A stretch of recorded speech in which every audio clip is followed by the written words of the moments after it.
Hello students, welcome to EPG Pathshala. My name is N. Rekha. I am from the Department of Food Service Management and Dietetics, and I am an assistant professor rank. Now we will see on principles of hospital menu planning module, where to introduce the menu planning. Hospital menu planning is very important in each and every hospital, and this menu planning protocol differs from each hospital to each hospital, and with reference, like say 80 to 100% of the patients fully rely on the food which is given by the hospital for their nutritional concern and for their easy recovery.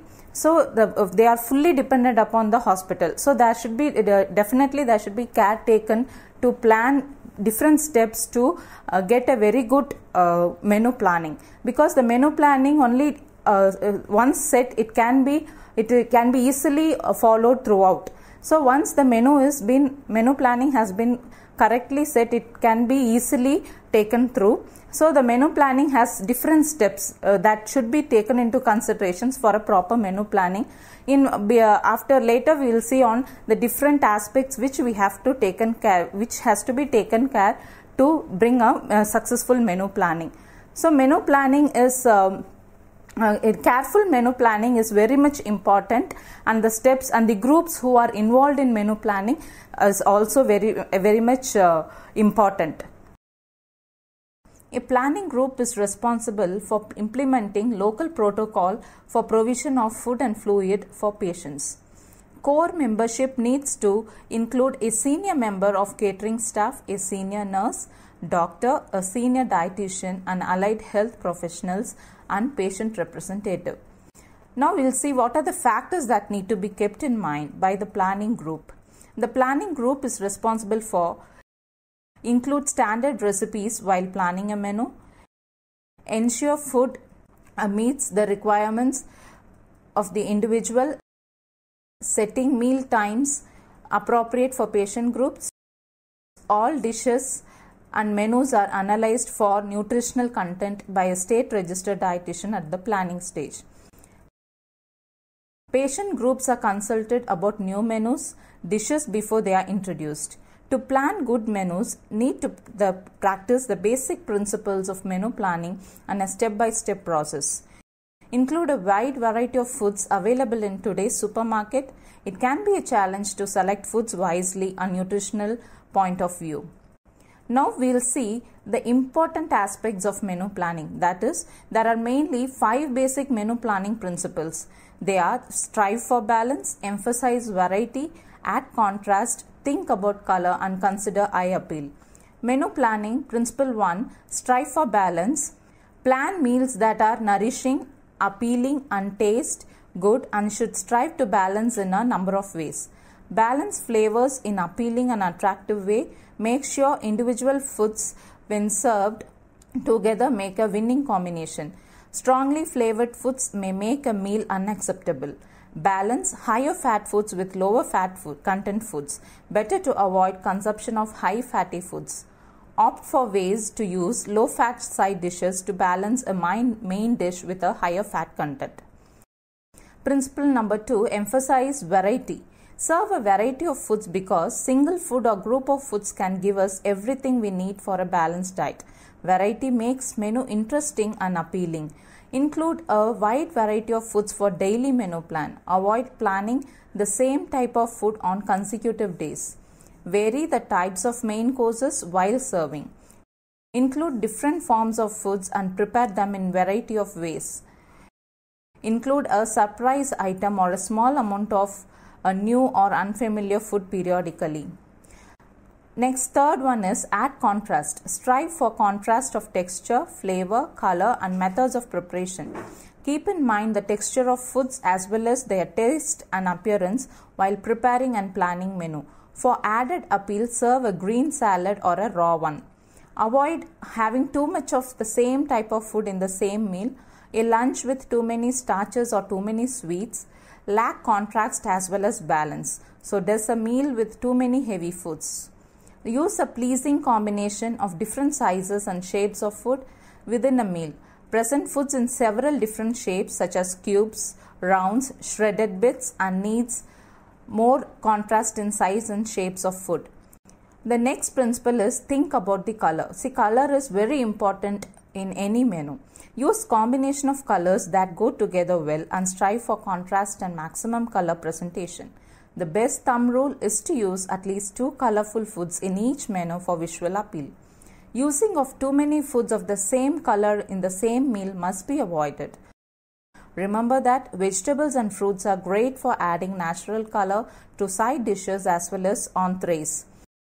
So entrees are the starters. Next, use colorful foods in combination with those that have little or no color. Next principle is consider eye appeal. First impression will be how a meal looks. Make sure what you serve looks good as well as tastes good.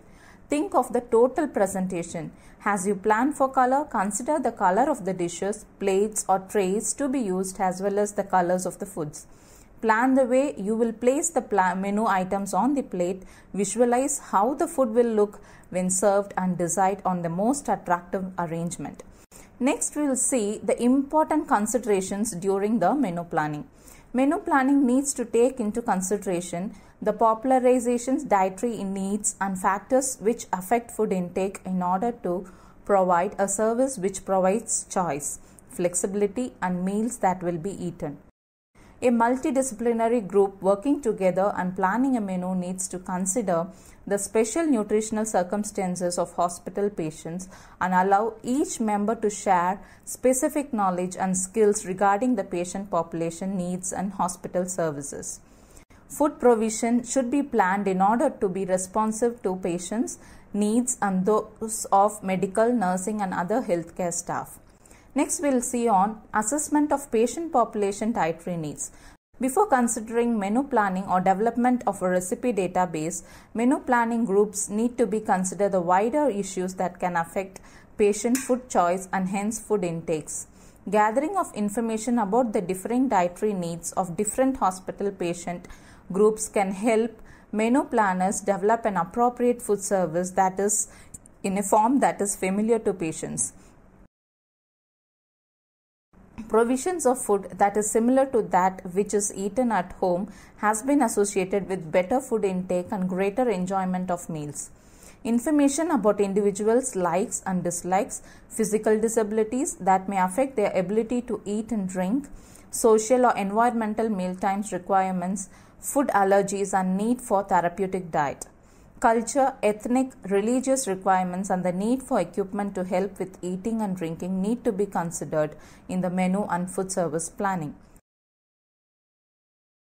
To assess the dietary needs of different patient populations, the following information should be included: age, gender, culture, ethnic, social and religious diversity, physical and mental health needs, food preferences, length of stay, nutritional risk, collated food services data such as menu item uptake and wastage information can also be extremely useful in the initial stages of menu planning. Next, we will see on the hospital patients. Now, we will see the categorization of hospital patients. We can categorize the hospital patients into nutritionally vulnerable group, nutritionally well, special or personal dietary needs, requirement for therapeutic diet, etc. Now, we will see on the nutritionally vulnerable group. Nutritionally vulnerable group, normal the nutritional requirements but with poor appetite or unable to eat normal quantities at meal times or with increased nutritional needs. Nutritionally well means they are normal nutrition requirements and normal appetite or those with a condition requiring a diet that follows healthier eating principles. Special or personal dietary needs, religious or ethnic dietary requirements should be considered. Requirement for a therapeutic diet, example modified texture diet, allergy-free diet or renal diet are to be considered.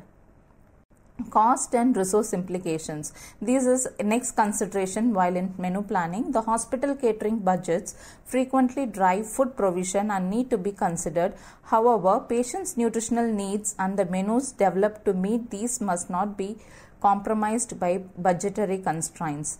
Cost and resource constraints important to consider include total budget per patient, day per week, method of production, kitchen equipment and related budget, existing staff levels and rosters, staff skill level, food storage facilities, procurement and sustainability issues, method of distribution, food-based menu planning guidance. Different foods provide different nutrients. Some nutrients are only found in sufficient quantities if specific foods or food groups are included in adequate amounts in the diet. Thus, in order to meet the nutrient standards specified in patients will need to be provided with a diet that is made up of a combination and balance of foods from all the 5 food groups, namely breads, other cereals and potatoes, fruits and vegetables, milk and dairy products, meat, fish and alternatives, food high in fat, foods high in sugar. Prevention of undernutrition in patients should focus on delivery of ordinary food via the oral route, and SIP feeds or artificial nutrition support must not substitute the adequate provision of food and fluid by a hospital. Unless there are clear clinical indications, patients provide with food that they are familiar with and enjoy are more likely to consume it, ensuring that they receive the nutrition provided on the plate. The inclusion, preparation and cooking of a variety of foods specified in the 5 food groups needs to remain flexible if the diverse needs of the hospital population are to be met with ordinary food. In contrast to some other public sector catering services, the exclusive use of low-fat, sugar cooking methods and procurement of low-fat, sugar products would limit the ability of a catering department to meet the nutritional needs of the nutritionally vulnerable hospital population. Here now we'll see how to eat healthy. What are the tips for eating healthy? So healthy eating advice for those individuals who have been identified would benefit from a healthy balanced diet than food provision and menu planning should follow guidance provided in the Eat Well plate. It applies to healthy individuals from different ethnic minority groups and also vegetarians. It applies to those individuals who have a normal appetite. The Eat Well plate consists of healthy eating advice. Basic principles rely on plenty of starch foods such as rice, bread, pastas, potatoes. Choose whole grain varieties whenever possible. Plenty of fruits and vegetables, at least 5 portions of variety of fruits and vegetables a day. Some milk and milk products, choosing reduced fat versions or eating smaller amounts of full fat versions or eating them less often. Children up to 2 years should use full fat versions. Some protein rich foods such as meat, fish, egg, beans and dairy sources of protein such as nuts and pulses can be taken. Just a little saturated fat, salt and sugar is allowed. Underpin menu planning of therapeutic diets, for example, texture modified diets, allergen free diets and renal diets are included. Now we will see what is menu structure. So here the menu structure implies vary between hospitals affected by the operational issues, but regardless of the dishes offered. If a menu structure does not suit the patient population it is serving, it will not be successful. The menu structure needs to be considered the dietary needs of the population group. For example, some population may prefer their main meal in the evening, others may prefer it in the middle of the day. The menu needs to provide choice for all patients if it is likely to help patients improve their intakes. Catering specifications.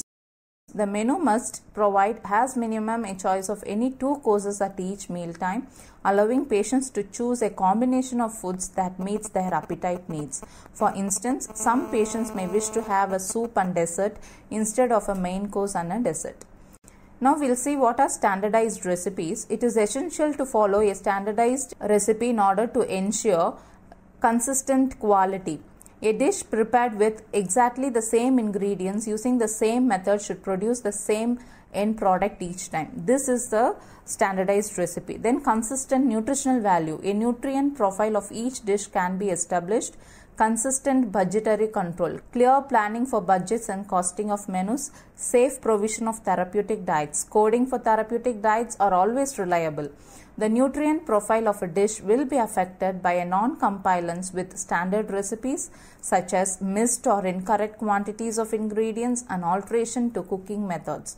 Although in practice, experienced chefs are able to produce palatable dishes without referring to a recipe each time, it is essential all ingredients be measured, including seasonings such as salt. It is important that the quality of the presentation of the final dish presented to the patient is not overlooked. If the dish does not look appealing, it will not be eaten and thus its nutritional value will be nil.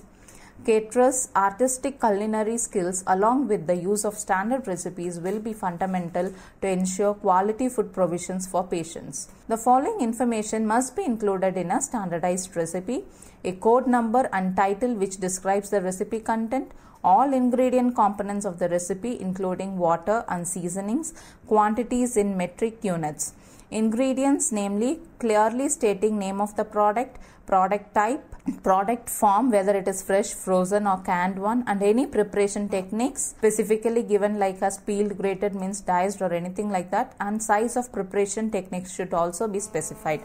Detailed methodology directions must be listed in order to the recipe is prepared. Recipe yields the amount of product available for service at the completion of production in weight or volume and number of servings. Volume or weight of a single portion and the equipment used to serve this portion. Portion size and weight should be based on how the particular product fits with the full meal and how it looks on a plate. Cooking temperature and approximate cooking time. Different portion sizes and therefore their yield. Critical control points as part of hazard analysis critical control point. For example, in stages of thawing, internal cooking, holding, serving and storage temperatures. Now we'll see on the recipe development processes. The amount of time needed for this review process will differ depending on the source of the recipe. However, should not be underestimated. When developing a standardized recipe, the following process should be followed. Recipe review. Review the recipe and its existing format, content against the required information. Recipe preparation. Once the recipe is reviewed, it can be prepared, but it is recommended that first version is made to yield 25 serving. During this process, keep careful and specific notes on any variations made to the original recipe. Record directly onto the working recipe. Information noted as missing during the review process. Third one is determination of recipe yield. Once the recipe preparation is completed, either weighing the final product or measuring its volume will determine the yield. Ingredient product quality, preparation techniques and cooking times and temperatures affect yields. Fourth one is portion size. Determine the portion size or weight by taking the weight of the total final product and dividing by the number of servings the recipe makes. You must check the portion size is appropriate for the patient group. Is it serving? Fits well with the rest of the meal. If it does not achieve the required portion size, changes in the recipe, portioning or ingredients amount may be needed. Recipe evaluation. Fifth one, once the recipe has been trialed, it must be tasted and evaluated for its suitability. This should involve the catering manager, dietitian and cooks and patients where possible. It is important to consider product appearance on the plate and in bulk form as appropriate. Product taste and taste suitability to consumer group. Product texture, product suitability to catering production and distribution type. Now we'll see on the portion size. A portion size indicates the weight of food from a particular recipe which would be served within a meal, for example, in a casserole, potato or rice. This is generally reported as a weight in grams or volume in mls and may also be described in terms of household or serving units. When defining portion sizes from a recipe, it is important to consider the following. Portion sizes must look appealing on the plate in relation to other components of the whole meal. Portion size must satisfy the relevant patient population's appetite. Portion sizes need to comply with specific tender recommendations, but this should not compromise meeting patients' needs. A choice of different portion sizes for patients can be achieved in a number of ways. For example, by defining a single standard portion size for protein components of meals and defining additional larger servings of carbohydrates and vegetable components. To summarize, menu planning for any hospital diet will be successful by following all the basic principles which have been already dealt with, like for example eye appealing, contrast, balance, etc. should be properly followed by following the basic 5 food groups to suit as normal as well as therapeutic diet. So thus menu planning is a very important aspect which really is a very important aspect in any hospital setting nowadays, and menu planning is a very beautiful art which on by practice can be easily got through by providing profitability and for all the activities.